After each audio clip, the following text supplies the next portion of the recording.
Dahi yang hitam, apakah ada kesalahan dalam sujud? Atau memang hal yang biasa karena terlalu lamanya sujud? Tayyib. Dahi hitam itu tidak harus selalu menjadi pertanda orang yang benar sujudnya.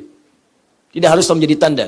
Karena yang dimaksudkan dengan tanda-tanda di sujud itu, ya nanti saya bahas di pertemuan berikutnya sebetulnya. Ya, ada ayatnya kan belum selesai. Simahum fi wujuhihim min athari sujud.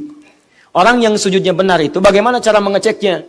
Selain nanti, maaf, ada tanda-tanda yang tadi saya sebutkan, nilai-nilai kebaikan, disebutkan langsung oleh Quran. Simahum fi wujuhihim min athari sujud. Ada bekas sujud nampak di wajah mereka. Ingat baik-baik. Yang hitam itu di mana tadi posisinya? Kening. Sementara Quran menyebut wajah. Wajah. Lihat wujuhihim. Kalau disebutkan wajah, itu menunjukkan bagian dua hal. Pertama adalah bagian bentuk tubuh dari ujung kepala sampai ujung kaki. Ini wajah, bagian depan.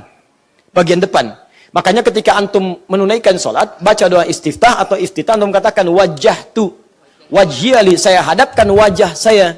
Kan yang menghadap sepenuhnya bagian depan. Ya, nggak ada orang yang mengatakan wajah pan cuman ini pak. Jadi begitu baca wajah tuh begini, wajah tuh tidak. Yang menghadap bagian depan semuanya. Ya, fawalli wajhaka syatral masjidil haram. Quran surah kedua 144. Maka anda sholat menghadap kiblat, hadapkan wajahmu. Maksudnya bagian tubuh kita bagian depan sepenuhnya menghadap ke kiblat. Itu wajah. Yang kedua wajah itu adalah tampilan muka bagian depan, kepala ini. Apa dalilnya? Quran surah kelima ayat ke-6. Ketika Allah memerintahkan dalam wudu untuk membasuh wajah, disebutkan wajah. Ya ayyuhalladzina amanu, idza qumtum ilas shalah faghsilu wujuhakum. Basuhlah wajah-wajah kalian. Wajah yang dimaksud yang ini, bukan bagian tubuh dari atas sampai dengan bawah. Jelas ya? Nah, orang sujud itu akan nampak simah. Simah itu apa? Simah itu tanda istimewa. Istimewa. Jadi kalau kambing istimewa dikasih tanda. Unta istimewa kasih tanda. Tandanya disebut dengan simah. Ada keistimewaan di unta itu. Nah, keistimewaan yang nampak pada manusia itu berwujud pada akhlaknya. Kemuliaannya. Tanda kebaikannya. Ada dua tanda. Habdu minallah, tanda ketaatan. Habdu minannas, tanda muamalah. Jadi orang sujud itu, kata Al-Quran, akan nampak tanda pada wajahnya. Bagi dua. Tanda wajah yang pertama, tanda ketaatan. Karena orang kalau banyak sujudnya, dilukiskan di Quran surah 3, ayat 113 tadi, banyak dia sujud, artinya wajahnya semakin banyak bersujud di hadapan Allah Subhanahu wa Ta'ala. Turun lagi, turun lagi, turun lagi. Yang kedua, tampilan tubuh. Ya, ada perilaku kebaikan dalam tubuhnya.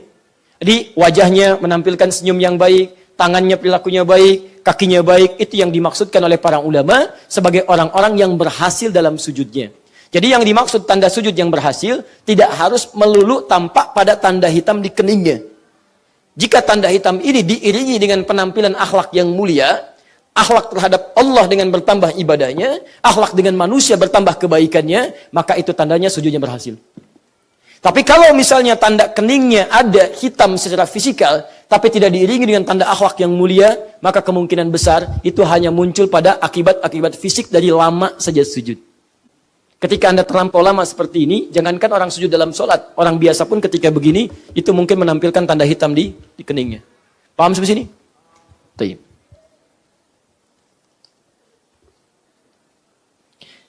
Tapi kita tidak perlu menilai orang.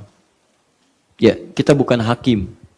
Saya pun tidak ingin anda bertanya kepada saya untuk menilai orang lain. Bagaimana pendapat Ustaz tentang Ustaz Fulan, tentang ini, tentang itu, jangan. Kita harus tunjuk diri sendiri saja. Ya, tunjuk diri sendiri. Gak usah nilai tanda orang lain.